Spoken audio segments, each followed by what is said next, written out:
Well, Regz, this is what we call an A+ evening. Listen, I'm going to rely on you for a lot of this reaction. Again, you're taking another guy from a championship caliber college defense, so I'm not mad about it. I mean, I'm just going to come out right off the gas and say that this is a dude, and I'm trying to see if I took him in any of the mocks that I did. I don't believe I don't did. think so. I think I talked about him on our show, but I don't think I did. No, I didn't. Nope, never mind. I think I talked about him in the episode, not this past one, but the one before it, where I took Jalen Carter at 10 and I got to 30 and Michael Mayer was there and I couldn't pass it up. Yeah. Which ended up being the case, which is wild to me. Right. That happened tonight. And here's the thing. This is I can't believe that the rest of the NFL allowed for Nolan Smith to get to the Eagles at 30. So someone tweeted, this is the line: Hassan Reddick, Fletcher Cox, Josh Sweat, Jalen Carter, Williams. Who's that? Milton Williams. Yeah, Milton Williams. Thank you. Brandon Graham, Smith, Davis. All it said is, this is absurd. So someone tweeted earlier that after they drafted Carter, an NFC East assistant coach texted him and was just like, damn it. Yeah. And then they added Nolan Smith, who by all means would have been a top 10 pick without a torn pec. Yeah. He's an Eagles. He's just like an Eagles personality on Twitter that I follow, but he dedicates his life to the draft. And all draft season, all he's been talking about is Nolan Smith. And tonight after the pick, he goes, so the Eagles just added Fletcher Cox and Von Miller. Oh, there you go. That's what you're talking about. The bend that this guy has around the edge, his speed off the edge, his ability to play the run, his ability to get to the passer. This pick at 30 feels like teams are just like, well, the Eagles are just going to be the Eagles and we're just going to be fine with that. Both sides of the ball, the line is unbelievably talented and deep. What this just did was, from this point on, how he can do whatever he wants in this draft. Yeah, What did we talk about? What have we talked about? Fix the line right away and then go. Right. Now they need to go. Now just for fun, go get Kaylee Ringo in the second round, the corner from Georgia, and just make it a whole Georgia the party. Entire party. Yep. The Philadelphia Dogs, baby. That's right. So this team had this Georgia team won 2 natties. They had one of the best defenses in college football history. And the Eagles have 4 of the best players from that defense. And I listened to the sort of NBC's reaction. They had Matthew Berry and a couple of fantasy guys. And the one guy was like, Smith was the leader outside of Nakobe Dean on that defense. They were together. Right, exactly. That's what I mean. They were together tonight. Nakobe was there at his house. And so someone said there are reasons why Les Bowen, who always finds a way to be negative, like that guy, I don't think he has lived a full day of life feeling good. And said he was like, while I do believe this has been a great night for the Eagles, I'll give him that. He started with saying that. He said there's a reason why guys drop. We'll see what happens. Yeah, there are always reasons, and sometimes they're real and sometimes they're not. Yeah. And in this case, it's truly hard to imagine that a guy who was a top 10 prospect, he tore his pec. He tore his pec. He had a bad injury. Guys get hurt all of the time. I don't think that, if it was a leg injury, I'd feel very differently about his ability to do the things that he did well before the injury. They'll have to figure out if it's messed with his strength, but clearly at 30. But also there's zero pressure on this guy at 30. There's not a whole lot of risk in general. There's no reason. Like, we have our guys in Reddick and Sweat. Yeah. Like, there's not pressure on this guy to have even double-digit sacks. No. In his first year, or even his second. Like, there's not pressure on this guy to have to succeed above his means in his first or second year. There's just not. But like, when you get when you get that kind of talent and there's no pressure on them, that's when you can focus on their development and making them into a true NFL player. Like, that's what this is. At the end of day one, when I woke up this morning, if you would have told me that the Eagles were coming out of day one with, I still can't. Like, if you were to tell me they were going to come out of this with Jalen Carter and Nolan Smith, and Bijan Robinson is not in the division. Yeah, what a weird pick that was.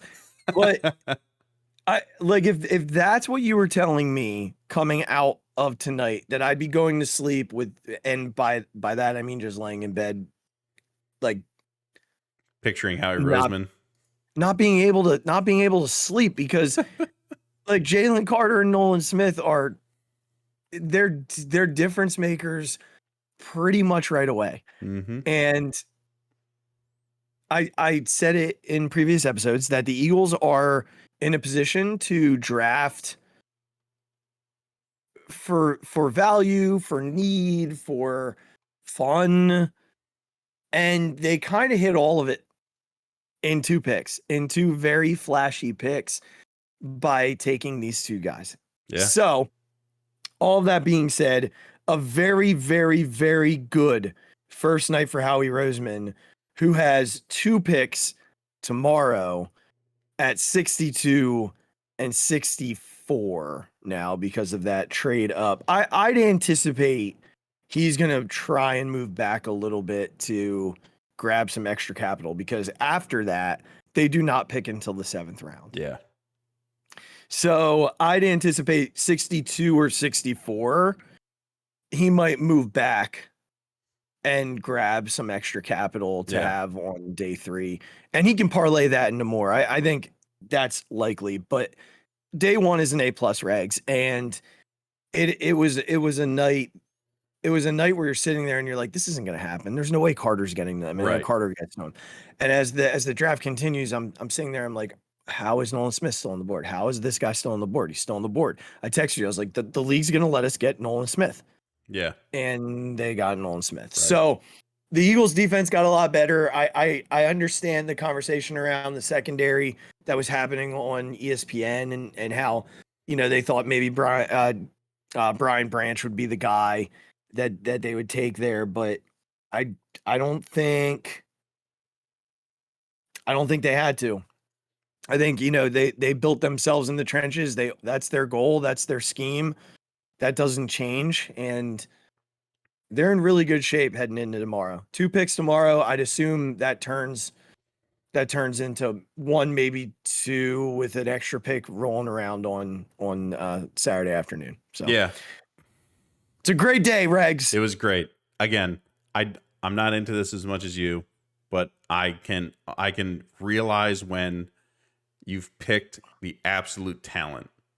Like, that's what you've gotten. And to do it for just giving up a 4th round pick next year, it's ideal. It's literally ideal. Yeah. Was it a 4th? Is that what they gave up? It was a 4th next year? Yep. Yeah. And they technically gave up a 5th to move up for pick 64 tomorrow. But again, they have 10 picks next year. Yeah.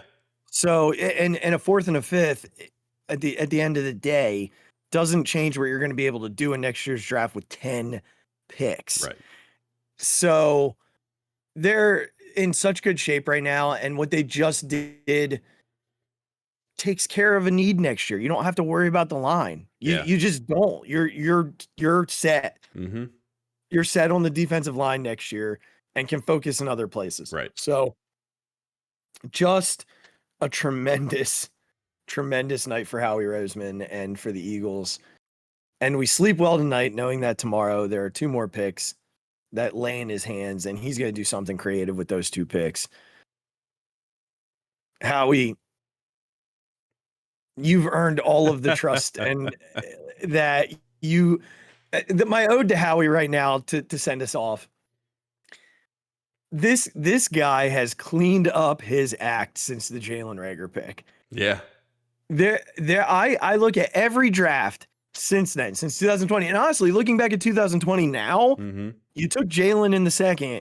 Quez was in that draft. Driscoll was in that draft. It ended up not being an overall terrible draft at all. You got your franchise quarterback and a couple of other contributors. I think a good draft, Regs, is 2 to 4 guys that are really good to just role contributors. Yeah.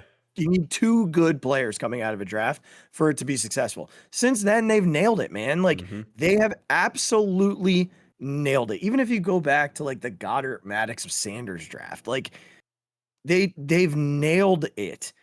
And Howie has learned from some of his other fallouts that you just draft your board. Yeah. So that's what he did. He just let the board come to him tonight, and the Eagles just continue to load up on really good talent because their GM is smarter. That he just runs circles around these other GMs. I have no idea what the Lions did tonight. Yeah, right. I have no idea what the Giants did tonight. I have no idea what the Jets did tonight. And that's one of Howie's predecessors. Like, that's one of Howie's like proteges. Like, and I have no idea what the Cowboys did tonight. Yeah. Every team, and even the Commanders, I looked at and I was like, what is Gonzalez? They just went like Christian Gonzalez was there. So, and again, even the Pats taking a corner is like, that wasn't your issue, man. Like, right, your best player. No, absolutely. I'm not knocking the talent of that guy. Christian Gonzalez is very good. That guy's a monster. So, but it's just like, it was such a Belichick pick. Again, we're getting off topic. But the moral of the story here is that Howie he's head and shoulders above the rest of the front office, GMs, presidents of whatever. He is just that much better. And if you want to know how good it is, go watch Micah Parsons' reaction. Yep. Micah Parsons wants to be an Eagle. And that's then AJ Brown jumping Dallas. Right in. Good night, Dallas. Your boy wants to be an Eagle so he does. Badly. Yeah, he does. So badly. It is hilarious. The reaction he had to them. And then AJ coming immediately and being like, Micah, man, just make a phone call. Be an Eagle. Just make a phone call, brother. Like, come on. Could you imagine? Oh man. Could you imagine? What an embarrassment of riches the Eagles have right now. I think it's a very simple ending. Go Birds. Go Birds. Thank you, Howie. We love you. And we'll see you tomorrow at Pick 62.